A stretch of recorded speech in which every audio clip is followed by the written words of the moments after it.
Good morning everyone, कैसे हैं आप सब। आई होप आप अच्छे ही होंगे। मौसम देखिए कितना अच्छा है। मैं इसी मौसम में वॉकिंग करके आ चुकी हूँ और आज संडे है तो भरपूर टाइम है मेरे पास, तो छत पर पहुँच गई और थोड़ी सी की स्किपिंग, क्योंकि वेट लॉस करने का आजकल मन बनाया हुआ है।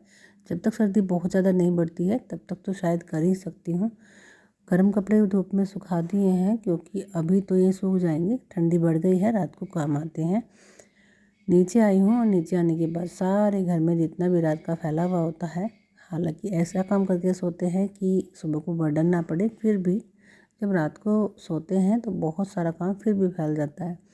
सारे घर की क्लीनिंग करने के बाद झाड़ू लगाकर आज नाश्ते की तैयारी की। मूली के पराठे बनाऊंगी। इग्नोर करती हूँ मूली के पराठे बनाना, क्योंकि जो मूली का रस होता है उससे मेरे हाथों में जलन हो जाती है, लेकिन आज एक नई तरीके से मूली के पराठे बनाऊंगी। तो मैंने यहाँ मूली के पत्तों को बारीक बारीक कट कर लिया है और मूली को भी कसकर साइड रख दिया है।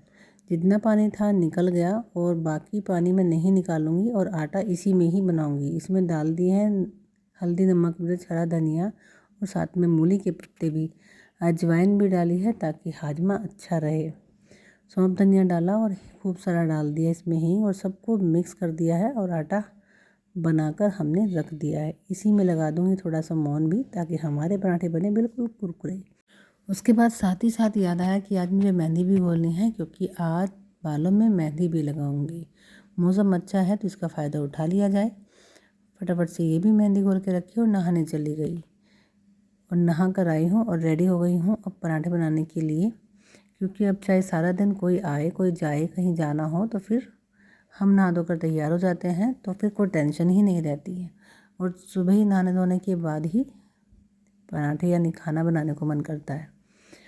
उसके बाद पराठे बनाए। आज देखते हैं भाई नए तरीके से बनने वाले पराठे कैसे बनेंगे। पराठे बनाने बैठी तो आटा यानी कि रोटी मुड़नी शुरू हो गई। लगा कहावत है कि जब रोटी मुड़ती है तो कोई गेस्ट आता है। देखते हैं कि कौन आता है। इस तरह का डो बनाने के बाद मूली के पराठे बनाने में मुझे इतना इजी लगा कि बहुत ही इजी। इसको तो मैं ही नहीं, कोई बच्चा भी बना सकता है। मूली के पराठे ज़्यादातर जब भी हम बनाते हैं तो फटते हैं और मैं तो सिंगल पराठे बनाती हूँ, मैं डबल पराठे कभी नहीं बनाती हूँ। मुझे अच्छा ही नहीं लगता डबल पराठे बनाना। लेकिन आज इस तरीके से मूली के पराठे बनाए हैं तो महसूस ही नहीं हुआ कि मूली के पराठे बनाए, इतने ईजी लगे बनाने। किसी ने अगर ट्राई नहीं किए हैं तो ट्राई ज़रूर करना। और ये देखिए बहुत ही आसानी से और फटाफट बन गए। इनको हम चौकोर बनाओ या तिकोने बनाओ, किसी भी तरीके से बना सकते हैं, बहुत ईजी है। इसी को देखते हुए मैंने इसके बाद सोचा कि चलो आज लच्छे वाला पराठा भी बनाते हैं। तो यहाँ से फटाफट मैंने एक पेड़ी बनाई और उसकी सिंपल रोटी बनाई और इस तरह मैंने आटे को कट लगा लिया। कट लगाने के बाद बीच में से रोल किया और थोड़ा सा लगाया इसके ऊपर घी, और घी लगाने के बाद उसके बाद फिर एक के ऊपर एक रखती गई और इन पट्टियों को इन्हीं के ऊपर लपेट कर एक लच्छे वाला पराठा तैयार कर लिया। और वही इतना अच्छा लग रहा था मुझे, इतना जल्दी जल्दी बनकर तैयार हो रहे थे पराठे।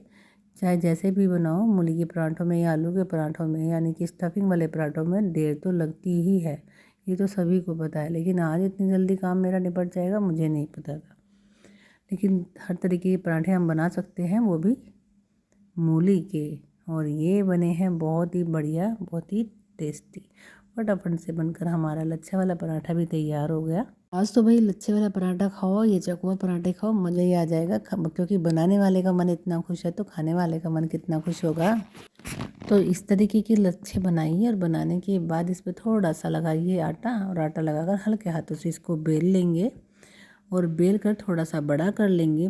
बड़ा करने के बाद ऐसे फैलाते जाएंगे और फैलाते रहेंगे और ये लीजिए बनकर तैयार हो गया है। और तवे पर डाला मैंने, इसके ऊपर इसको घी लगाओ तेल लगाओ वो आपकी इच्छा है। और हमारा लच्छा पराठा भी बनकर तैयार है। अब चाहे तो इसको चाय के साथ खाइए, चाय या दही के साथ खाइए, मक्खन के साथ खाइए, घी के साथ खाइए, वो आपकी इच्छा है। बना के तैयार ही हुए थे कि हमारे यहाँ तो भाई गेस्ट आ गए, क्योंकि आटे ने तो हमें साइन दे दिया था कि कोई आने वाला है। और सब ने बैठकर फिर पराठे खाए और खूब एंजॉय किया, खूब सारी बातें की और सबको ये पराठे अच्छे भी लगे।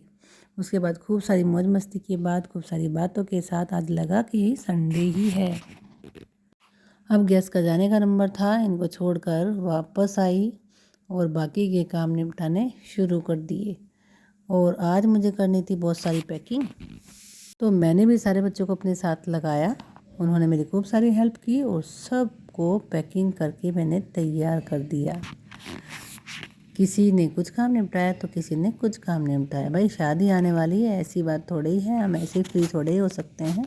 तो ये लीजिए, आज बहुत बड़ा मेरा काम ये भी तैयार हो गया है। तो मिलती हूँ नेक्स्ट वीडियो में, तब तक के लिए बाय बाय।